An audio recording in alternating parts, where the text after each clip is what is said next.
Dê um aplauso a Jesus nesta noite. Oh, glória a Deus. Aleluias. Louvado seja o teu nome, Senhor. Tome o seu assento nesta noite. Pegue a sua Bíblia e abra ela comigo. Atos dos Apóstolos, capítulo de número 20. A leitura um pouquinho extensa, então você pode ficar sentado. Já ficou bastante de pé hoje. Vamos ler a palavra. Amém. Glória a Deus. Tremendo este culto, irmãos. Só não está sentindo um quebrantamento do Espírito quem está desligado. Desde o início o Espírito está tocando os corações de maneira muito forte, muito forte. A mensagem que o Espírito passava aqui, os louvores que escutava, né?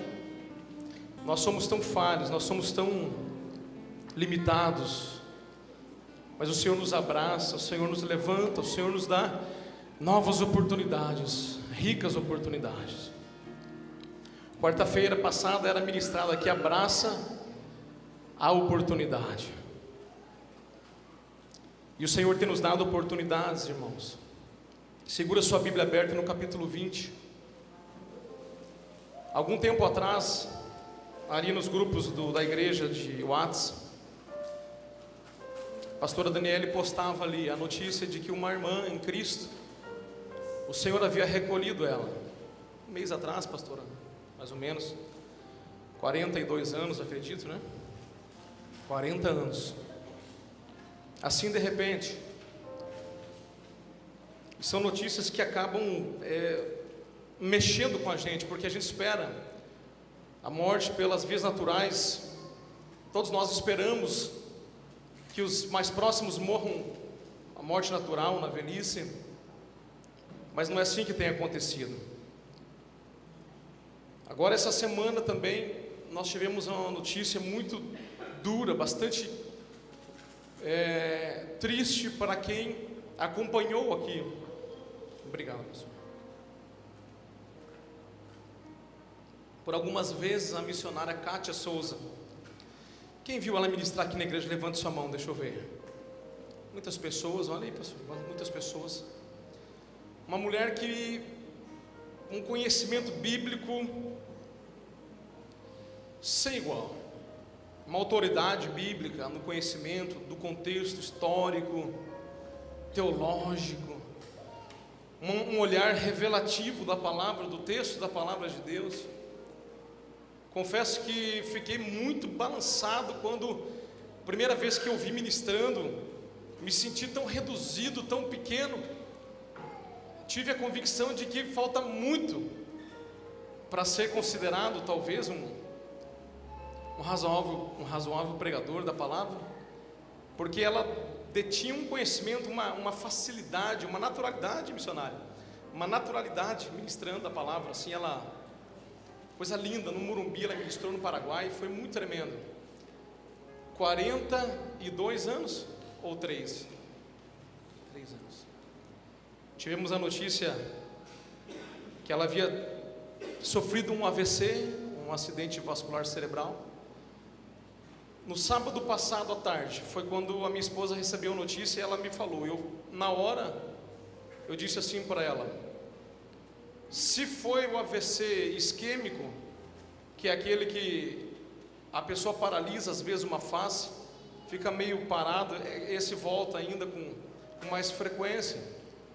Agora, se for o hemorrágico, que é o conhecido derrame, a artéria se rompe, o sangue derrama no cérebro, esse é muito difícil voltar, senão um milagre mesmo. Esse foi o que vitimou meu pai, como eu já contei aqui algumas vezes, há 3 anos atrás.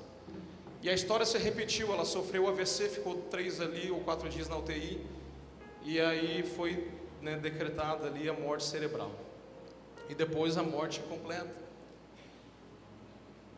E aí essa semana veio a notícia que ela veio a falecer. São notícias que balançam, nos deixam mais sensibilizados, e a gente começa a perceber que a nossa vida, ela não está no nosso controle. E aí você começa a lembrar que o Jesus, ele anuncia que nós não podemos acrescentar 1 minuto sequer. E aí Passa um filme na minha cabeça. E esta semana eu estava meditando, buscando assim, Deus me direciona nesse texto de um grande homem de Deus, o maior missionário da Bíblia Sagrada. De quem eu estou falando? Paulo. E é um texto emocionante.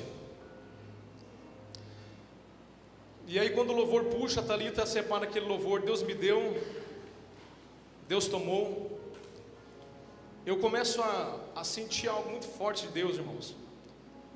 Eu não sei se realmente são os últimos dias da terra, na terra da igreja, os últimos dias da igreja na terra.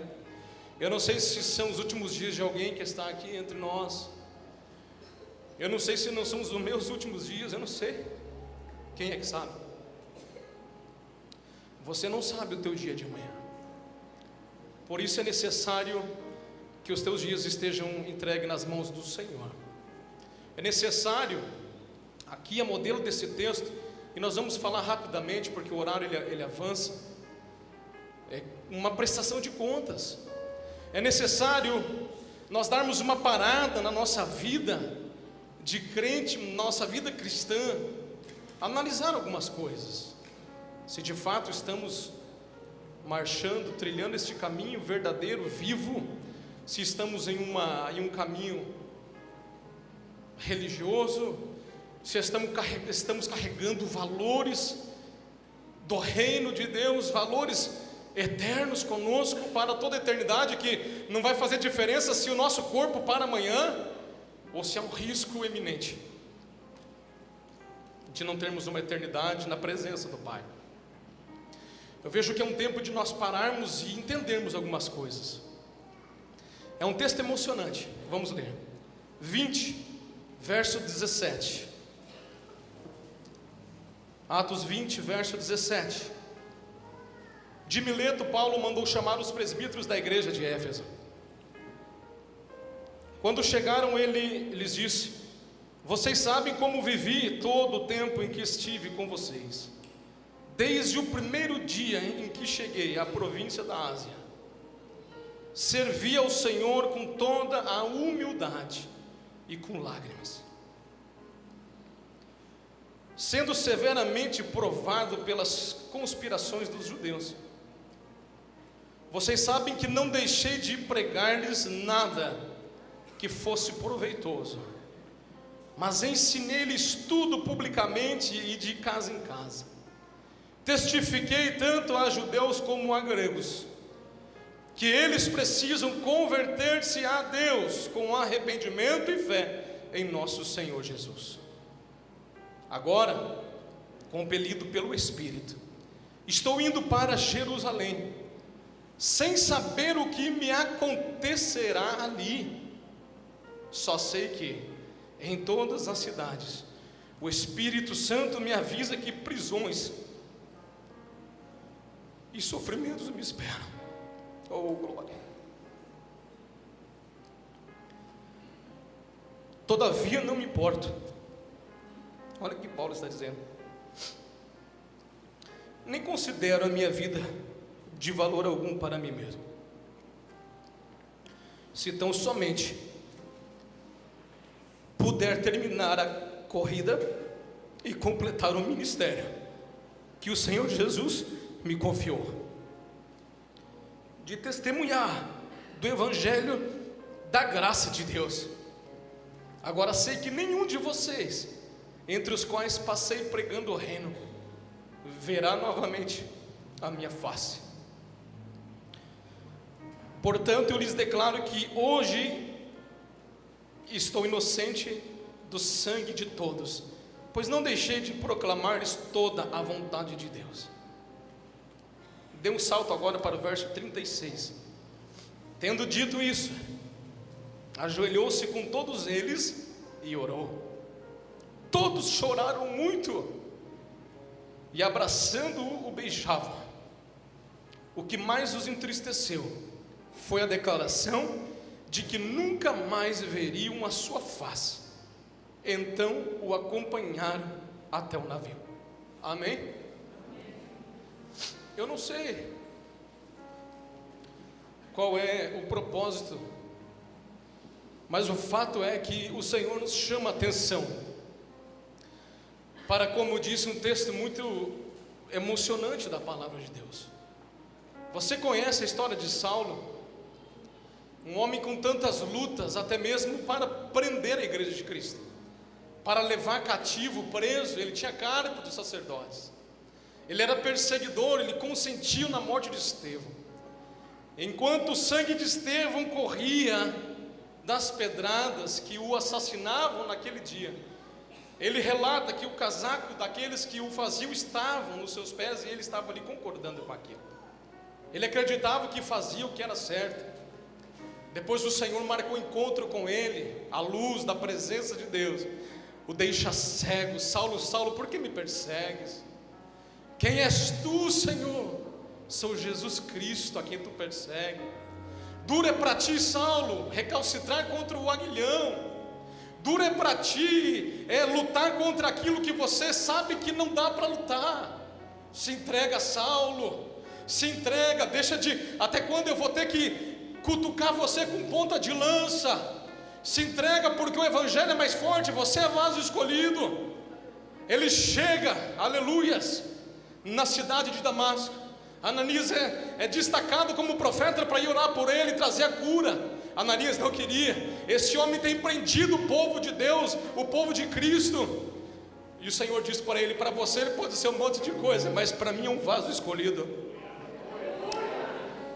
E aí o Senhor vai dizer algo tão forte. Ele vai conhecer agora o quanto sofrimento importa que ele sofra pela minha causa, pelo meu nome. Saulo agora se torna um crente cheio de Deus. Eu vou resumir isso daqui. Cheio de Deus, ele não tem medo mais. Ele prega, ele é caluniado, ele é enviado para os gentios. Então ele não conecta 100% com a lei dos judeus para os gentios. Ele é criticado por isso.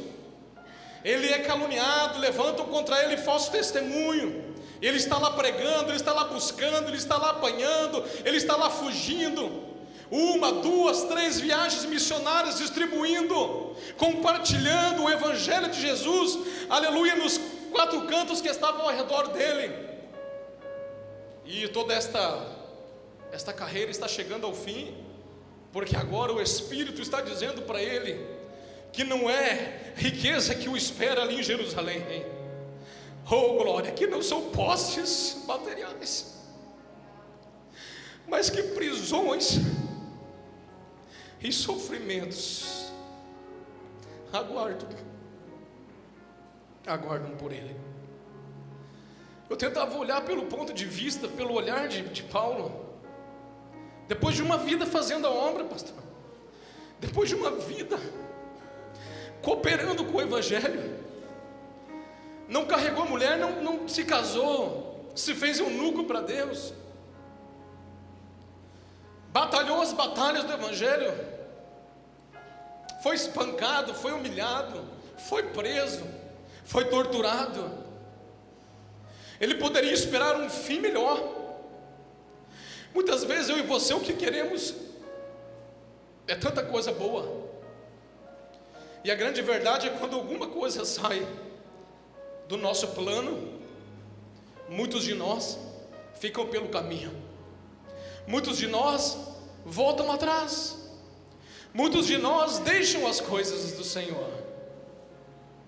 Encontramos tantos argumentos para parar, encontramos tantas desculpas, tanta ideologia, tanto novo conhecimento, tanto argumento, tanta filosofia para justificar que na verdade nós queremos parar e não queremos mais prosseguir.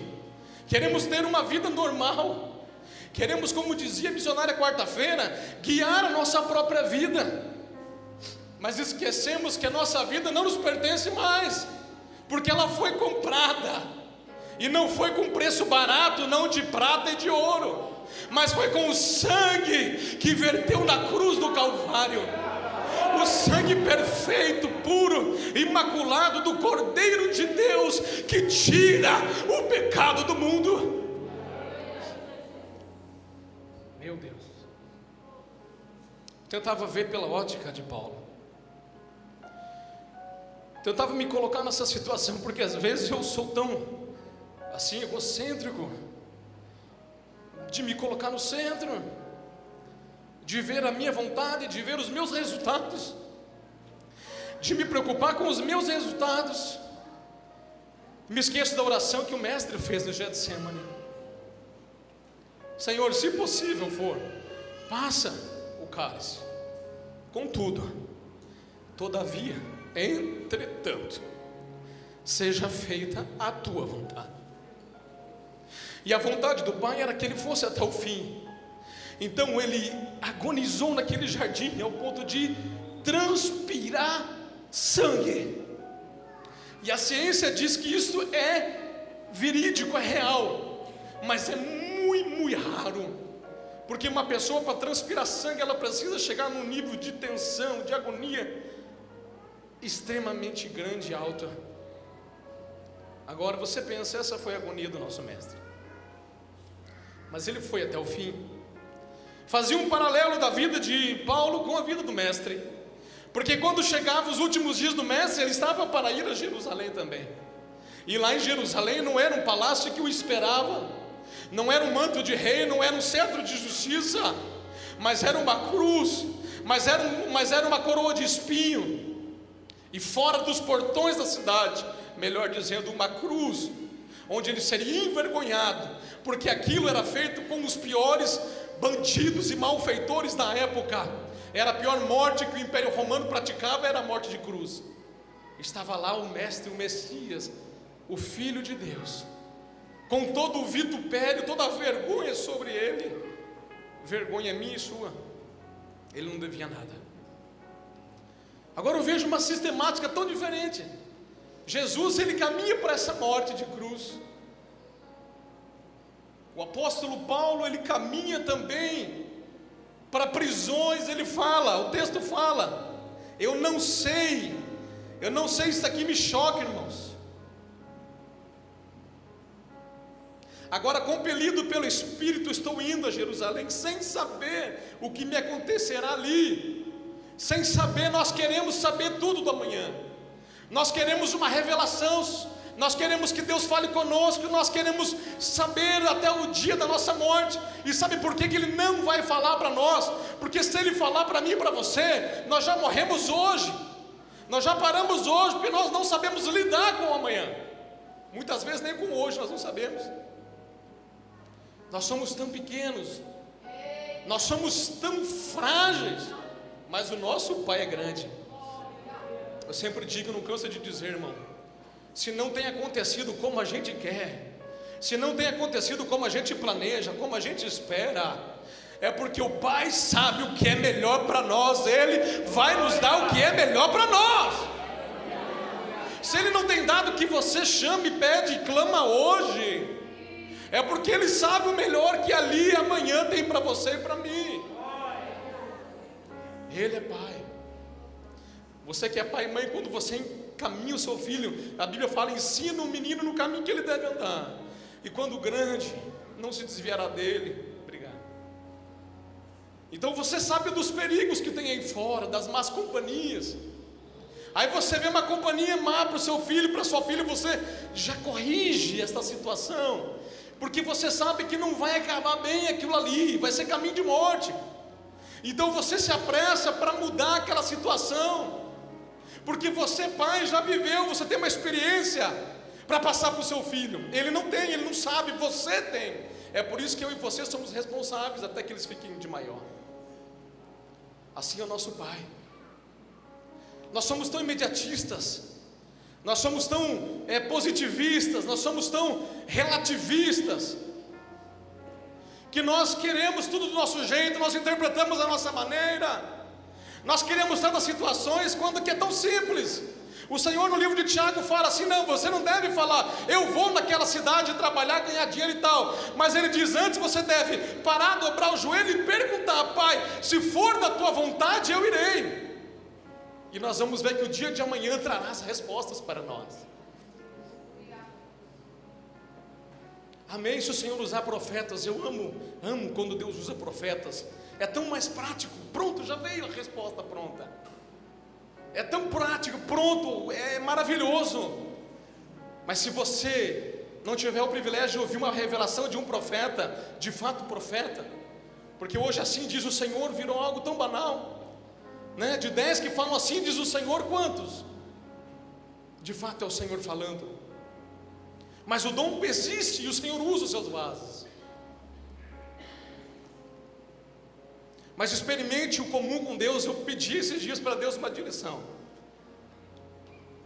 E eu falava com o Pai assim: Senhor, se o Senhor quiser revelar, revela.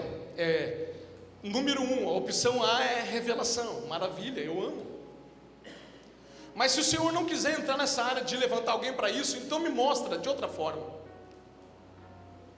E daí falando com 3 pessoas aleatoriamente assim, as 3 pessoas diferentes, sem conhecer o assunto, elas falaram a mesma coisa.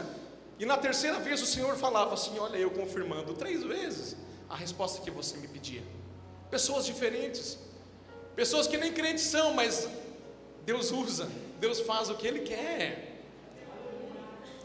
E nós somos tão assim, sabe, irmão, não há nada de errado quando eu digo assim, que nós somos deterministas, que determinamos a bênção, um milagre.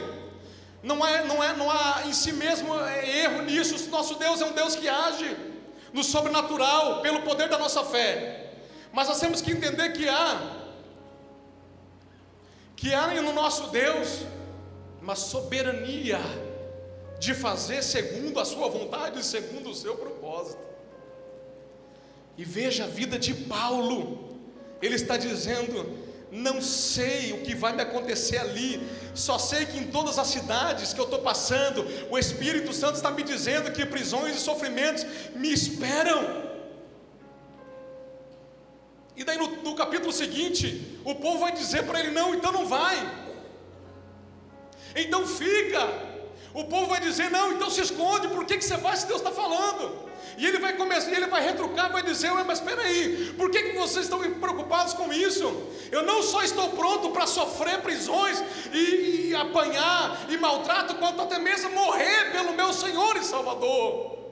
Ele era convicto do propósito, ele era convicto da missão, ele era convicto do chamado, ele tinha convicção daquilo que ele veio fazer. Por que o Senhor o tinha chamado? Ele tinha convicção do Deus que ele servia, que havia uma soberania, que a vida dele estava entregue. Como é que está a minha e a sua vida? Está nas mãos do Senhor ou está nas nossas próprias mãos? Está nas mãos do Senhor para que Ele faça o que Ele quer? Ou está nas nossas mãos para que nós façamos somente aquilo que queremos? A resposta ele vai falar aqui, ó: todavia não me importo nem considero a minha vida de valor algum para mim mesmo, se tão somente eu puder terminar a corrida e completar o ministério que o Senhor Jesus me confiou, de testemunhar o evangelho da graça de Deus. Ele está querendo dizer aqui, irmãos, que a vida dele, para ele não tem mais valor. E aqui eu começo a entender que ele aprendeu com Jesus o significado daquele versículo, que aquele que quiser ser meu discípulo, quem quiser vir após mim, negue-se a si mesmo, tome a sua cruz e siga-me. Porque aquele que quiser salvar a sua vida, a perderá, mas aquele que perder a sua vida, por amor do evangelho de mim, esse a ganhará. O que o Senhor Jesus está dizendo para nós e para aqueles que nos ouvem, é que não adianta nada nós ganharmos tudo nesta vida, mas termos uma eternidade perdida, uma eternidade de castigo, uma eternidade longe da presença de Deus. Não adianta nada ganharmos tudo nesta vida e perdermos e termos uma eternidade de juízo. Não é o que o Senhor tem para nós. Ele tem dito: é necessário perder a sua vida. Com isso eu não estou dizendo para você amanhã vender tudo que você tem, doar aqui na igreja, como muitos fazem por aí, para se enriquecer à custa de fiéis e membros da igreja. Não, eu não estou falando para você deixar de viver, de estudar, de cuidar da sua casa amanhã, não. Mas eu estou dizendo para você que eu e você precisamos pensar mais na missão e no propósito do evangelho do reino de Deus, da missão que está sobre as nossas vidas. Paulo vai dizer uma outra frase tremenda no fim: combati o bom combate, Combati o bom combate. Fala de combate, fala de luta, de guerra. Completei a carreira. Completei o que o Senhor propôs para mim. O que o Senhor propôs para você? Para você orar, para você interceder, para você abençoar, para você dar carona para alguém. Isso aí é ministério, irmãos. Para você ajudar alguém a caminhar, para você compartilhar, para você testemunhar do que Deus já fez na sua vida, fortalecer a vida deste que está começando aí, que chegou ontem na família da fé. Ou então é cantar, ou é pregar, e estamos sem nos mover para o nosso chamado. Ou é liderar, ou é administrar, ou é socorrer. Qual é o ministério, qual é o dom que está sobre a minha e sobre a tua vida? Paulo está dizendo, ele está fazendo a prestação de contas. Eu estive com vocês, mas eu não tenho do que me envergonhar, eu não tenho do que vocês me acusarem, porque eu servi ao Senhor em lágrimas. Eu servi ao Senhor com humildade, servi ao Senhor com toda humildade e com lágrimas, sendo severamente provado pelas conspirações dos judeus. Sabe quem eram os judeus? O povo eleito por Deus. Aqueles que eram o povo de Deus, eram esses que tramavam contra Paulo. E ele disse: eu sobrevivi contra aqueles que me oprimiam, que deveriam me abraçar. Eu sobrevivi. Eu servi o Senhor com sinceridade, com lágrimas. Sinceridade, lágrimas. Aí hoje a gente conversava, hoje não, essa semana falávamos. Você às vezes tem vontade de trazer uma pessoa que Deus usa tanto. É tão bonito ver o ministério, mas a pessoa cobra uma fortuna para vir trazer uma palavra de 1 hora. A pessoa cobra 5, a pessoa cobra 6, cobra 10 mil reais para vir ficar um dia, 2. Trabalhador trabalha o mês inteiro para ganhar um salário mínimo, 954. Aí vem e cobra 10 mil para ficar 2 dias. E a agenda é cheia, ganha 50, 100 mil por mês. Paulo dizia: servi ao Senhor com toda humildade e com lágrimas. Vocês sabem que não deixei de pregar-lhes nada que fosse proveitoso. Ensinei-lhes tudo publicamente, publicamente, 0800, de graça. De casa em casa testifiquei, tanto a judeus que não queriam me ouvir, como a gregos que gostavam de sabedoria. O que eu disse para eles? Que eles precisavam converter-se a Deus com arrependimento e fé no nosso Senhor Jesus. Agora nenhum de vocês verá mais o meu rosto, porque eu estou partindo. Mas ele está dizendo assim: eu deixo um legado. Eu sei que a minha parte eu fiz, o que o Senhor me chamou para fazer eu fiz. Aquilo que o Senhor me alistou no exército dele para fazer eu fiz.